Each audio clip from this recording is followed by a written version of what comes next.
episode of the Letters and Layers podcast, where I talk about interesting topics, life lessons, new experiences, streams of consciousness, and books that I love.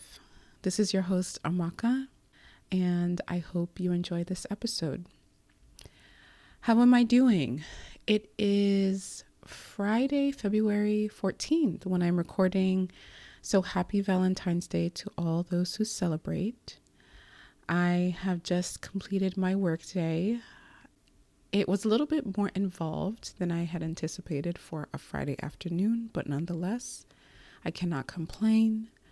I am looking forward to the weekend though, but before I really let my hair down and close this work week, I wanted to record this episode and get it prepped and published for you guys to listen tomorrow, the 15th, and beyond.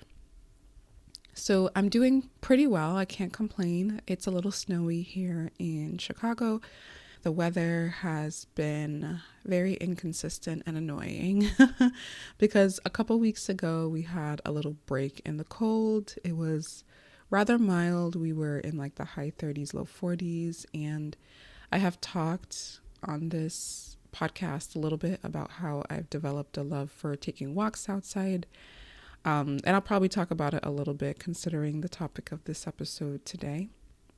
I have really been missing my walks. So when we had that break in temperature, I was just bundling up and going outside. And honestly, I didn't think I would enjoy cold weather walks as much as I do. I like the feeling of, being warm in my body with all my layers and, my jacket and my hat and my winter garments. And then, my surroundings are colder, obviously. And that tends to kind of track with me as far as how I like my environment. I like to be bundled up under the covers when I sleep, but I like the room to be a little bit colder. Not right now, because it is frigid, but that's usually my default. So I really love being outside, make sure I'm dressed warm and just moving my body. It just feels, there's a degree of rejuvenation that I feel. And, there are people that take cold plunges and things like that. So maybe it's kind of in that vein similarly, but I haven't gotten there. I don't know if I ever will. But yeah, it's been a very busy week for me. But what has been getting me through is the fact that I have a short week next week as far as work is concerned, because I will be going out of town for a wedding, which I'm looking forward to. So I'll have a little bit of a break.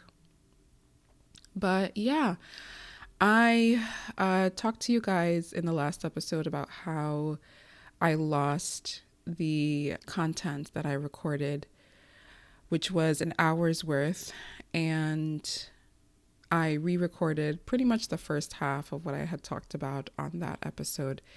So, as promised, I am going to cover an interesting topic that a few articles were written about, and I think it's a really interesting discussion because it makes sense to me as someone in this space. And it's unfortunate that with everything that Black women have to deal with, this is just another thing, So the Atlanta Tribune and the Black Women in Science Network both wrote and published articles around the increased risk of autoimmune disorders for women of color and Black women, and the risk being increased if there is anger or general emotional suppression that is present. I want to give a couple of statistics that were highlighted in the Atlanta Tribune. Just off the bat, women account for nearly 80% of autoimmune disease cases and experience higher rates of depression, anxiety, and PTSD compared to men. A 2020 study found an increased incidence of autoimmune disorders in individuals with high stress and depressive conditions. And in 2022, researchers from the University of Pittsburgh discovered that women of color who frequently suppress their anger are 70% more likely to experience increased carotid atherosclerosis, a condition linked to higher heart attack risks. Other studies have associated self-silencing with irritable bowel syndrome, chronic fatigue syndrome, and cancer among women. I also want to share, as far as autoimmune disorders are concerned, the most basic definition for those are pretty much conditions in which the body attacks itself.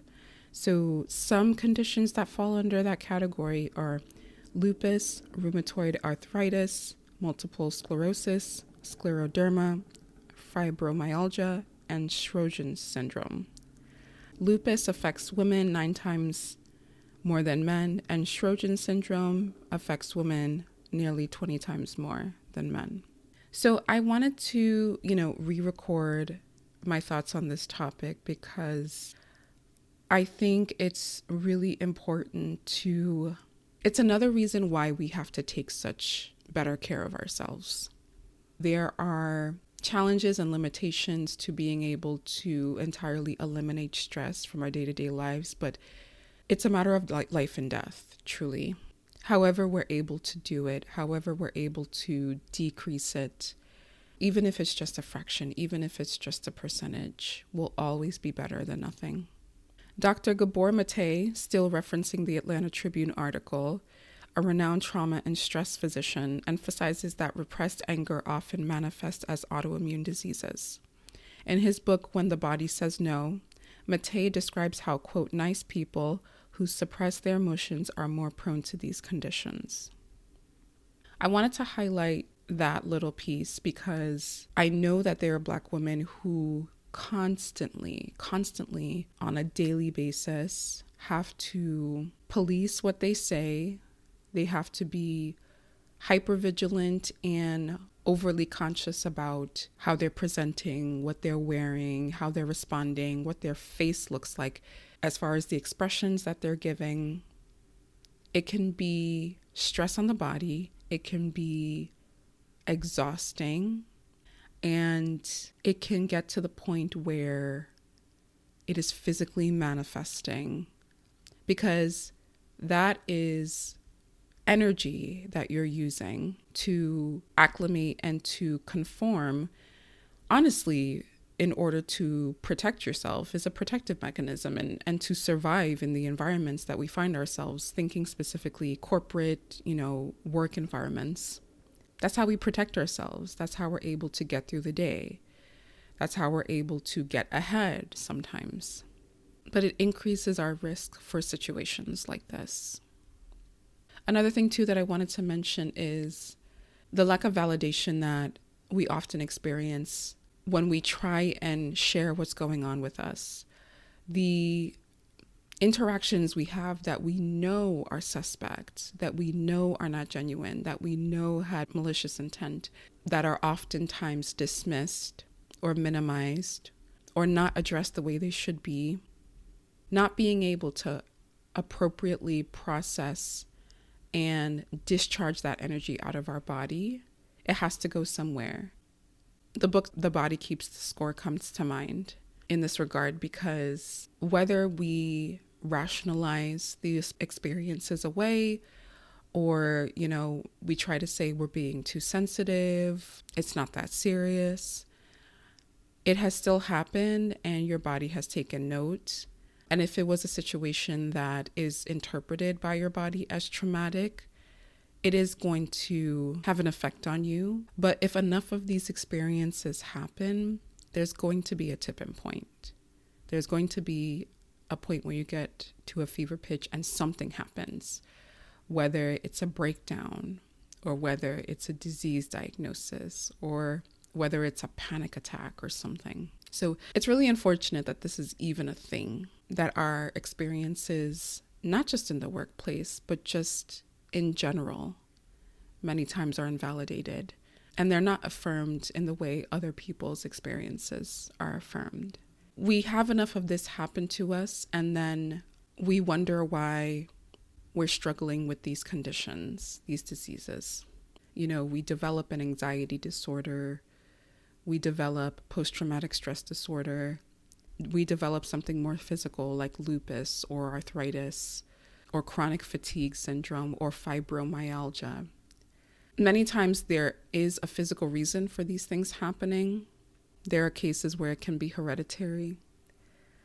But I believe strongly that, like I said, it gets to the point where you're storing all of this emotion, which at the end of the day is energy that needs to be processed. And you're not able to do it. You're not able to do it in the moment because of probably where you are and how you'll be perceived. And in order to protect yourself, you have to keep things calm.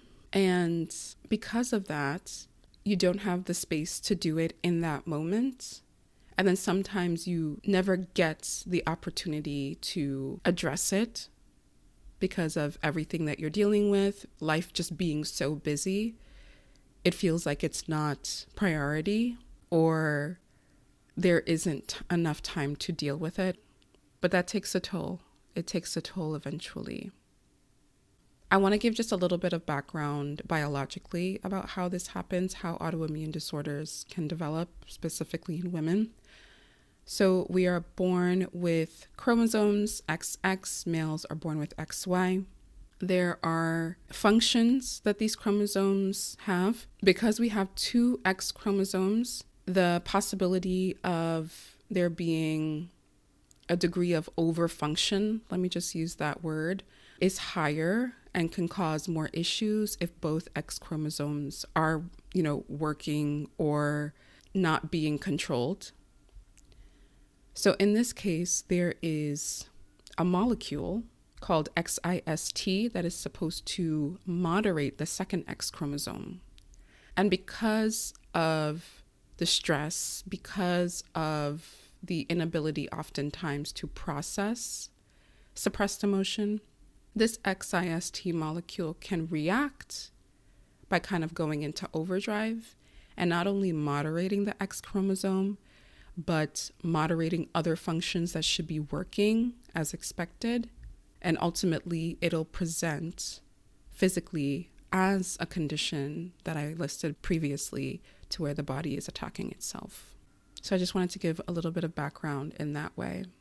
I felt it was important, really important, to re-record this episode because not enough credit is given to how critical a role suppressed emotions play in how we physically present, and how important it is to have ways to process anger, to process sadness, to process disappointment, to process anguish, to process grief.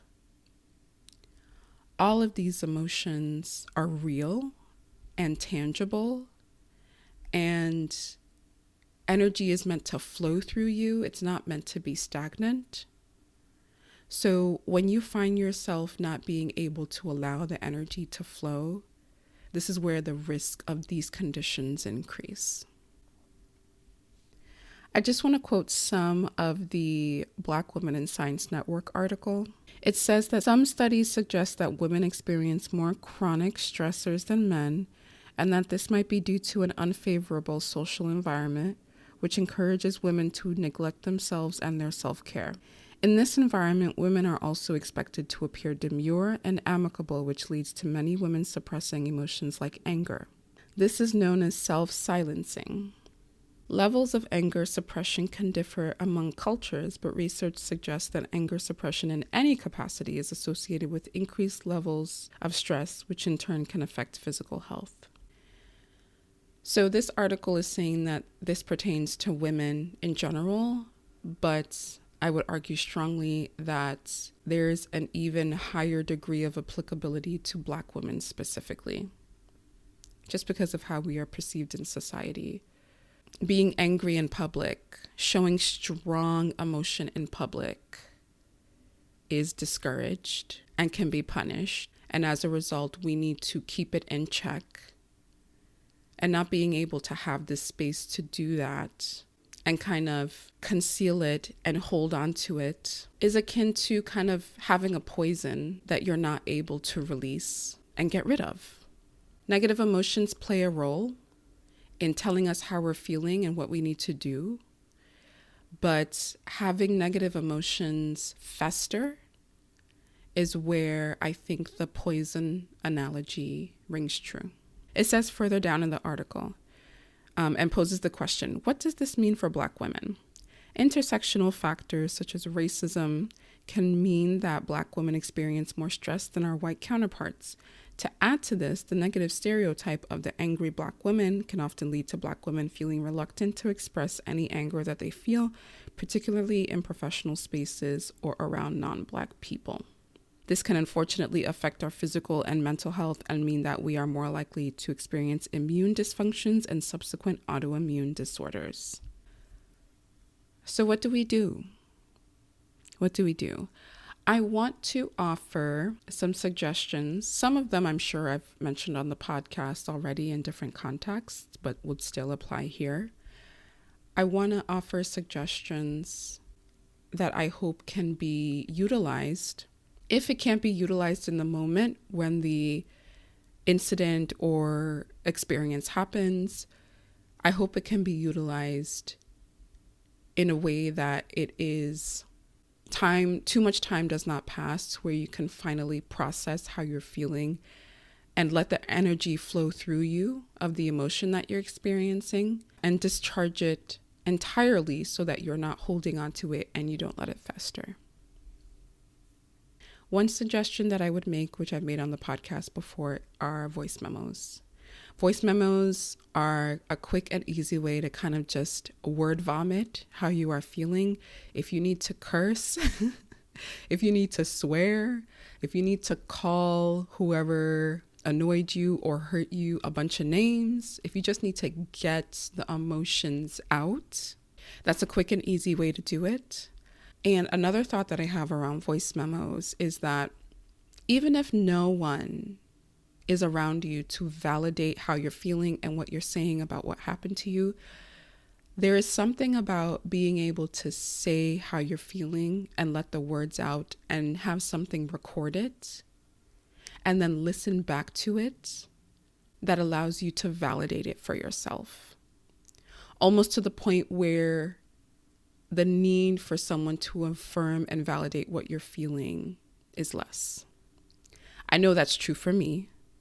If I'm not able to journal right away, or I'm feeling a lot of emotion, maybe I'm out or something, if I can get to my car, I'll go to my car, I'll sit, I'll say what I have to say into my voice note app. And then when I'm able to, I'll listen back and I'll hear how I was feeling in that moment. I will interrogate it with compassion for myself. I will nod. I will nod at certain places. I might shake my head at certain places. But there's validation that you can give to yourself by doing that. Because it's almost like you are listening to what someone else has said. But it's you. It's you. So I would definitely recommend voice memos. If you're someone in the workplace who needs a way to process their emotions quickly and they're able to find some privacy, whether it's in an office or a bathroom stall or something, that could be something quick that you can do and listen back to it later. So I really encourage that as a means of emotional processing. Second suggestion I would give, which I have spoken about on this podcast and just mentioned, is journaling. This topic has a scientific component to it, but I believe it also has a spiritual component to it. It has an energetic component to it. I believe strongly, no matter how woo-woo it might sound, that we are essentially just a collection of energy, and energy is constantly flowing through us based off of what we're doing, based off of what we're seeing, based off of what we're hearing, based off of what we're saying, based off of who is around us, based off of so many things. We are just an entity of energy that is constantly flowing, and we don't do as good a job, and sometimes we just don't know how to. We need to seek the knowledge to make this a better habit. We need to be constantly self-aware of how the energy is flowing within us. So if we have an experience where we start to feel negative energy and we're not able to allow it to kind of flow through and not stay stagnant and fester, it's to our detriment. I say all this to say that I believe the activity, the process, the act of writing is energy transfer. I know that's true for me. I know that's true for other people. I know how much more centered I feel in myself when I sit down and write down in words, not type. I feel like there's a different kind of neuro processes that we use when we are on the computer, typing, looking at a screen versus looking at paper and writing and moving our fingers. There is a type of energy transfer, I believe, that happens when we are putting pen to paper and writing the words, and we are now seeing the words that we are hearing in our head. It is a process that has helped me get through so many things, so many negative experiences, so many unexpected experiences that have impacted me one way or another. So if you're not a writer, I understand. If you're open to trying journaling, I would strongly, strongly recommend it. If you're already a journal writer, you know what I'm talking about. You know what I'm talking about. There is energy transfer when it comes to writing. And it is the type of transfer to where you're able to let that negative energy flow out so that you don't have to carry it anymore. I also want to introduce a book called Black Women's Mental Health, Balancing Strength and Vulnerability.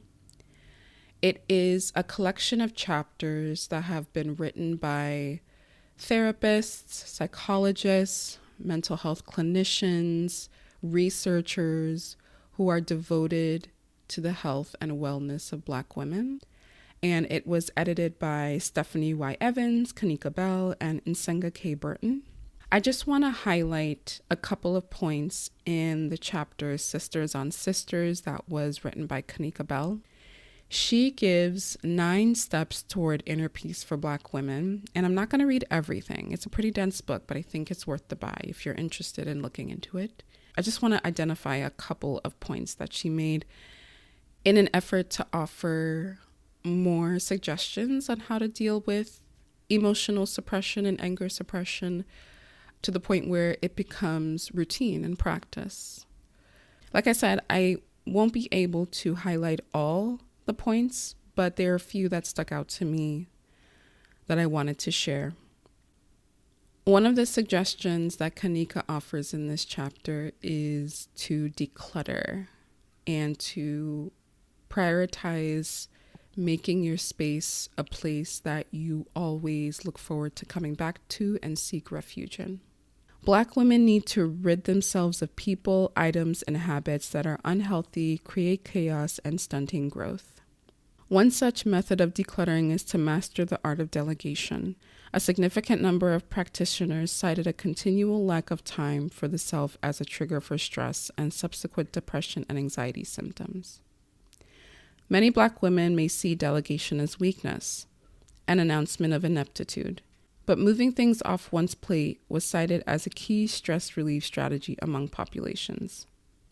Finding a healthy way to release is another decluttering strategy. This may involve literally cleaning one's space, writing as means of releasing attachments to painful life experiences, or traveling with the specific purpose of self-care, allowing new information and ideas to reconcile and heal what ails emotionally. So, in this point alone, she touches on a couple things that I've discussed already. Writing specifically.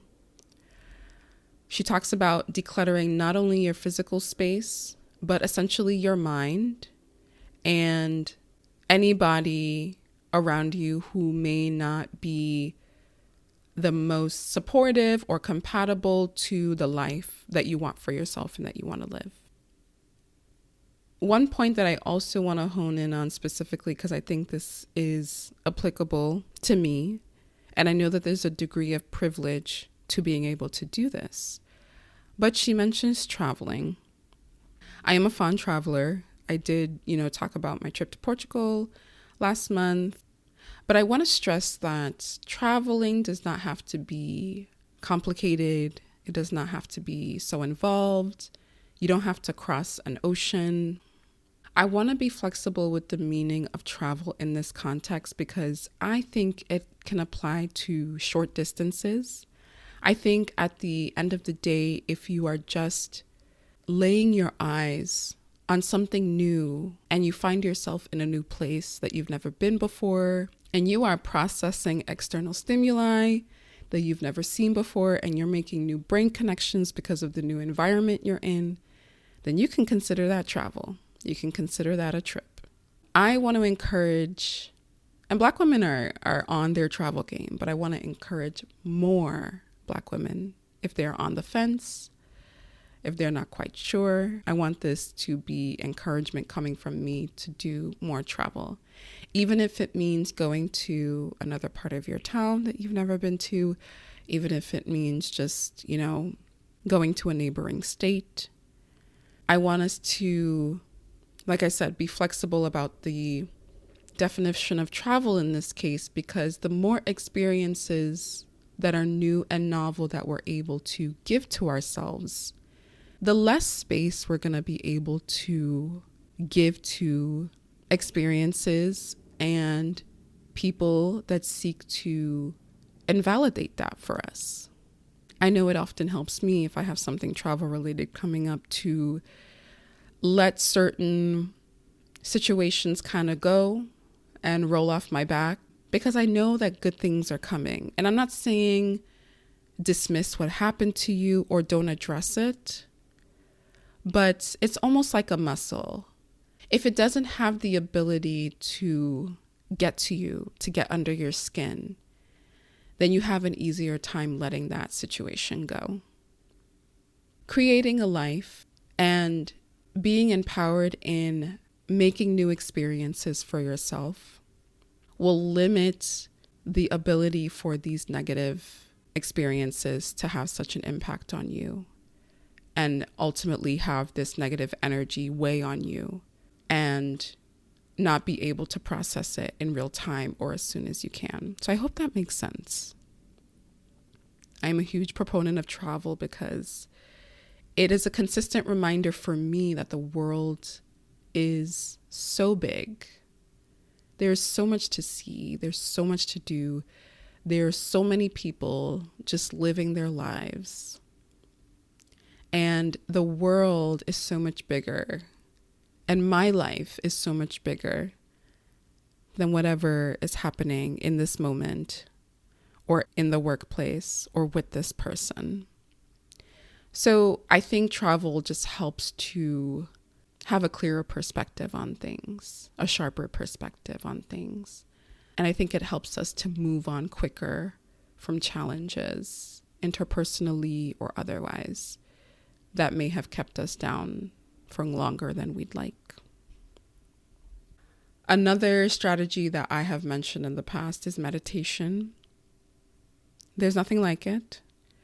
And I know it can take time to kind of build momentum around it, but you don't even need to be someone who meditates for a long time or several minutes a day. Honestly, a lot of us don't even take enough deep breaths during the day. I've been thinking more about just stopping during a few points in the day and taking, even if it's 5 deep breaths. Like inhaling for 4 seconds, holding for 4 seconds, and exhaling for 4 seconds. Doing that 3, 4, 5 times. And doing it at least twice a day. If you're not able to sit and meditate, that's a good place to start. And I think also too, that's a quick and accessible way to start promoting the flow of energy through you.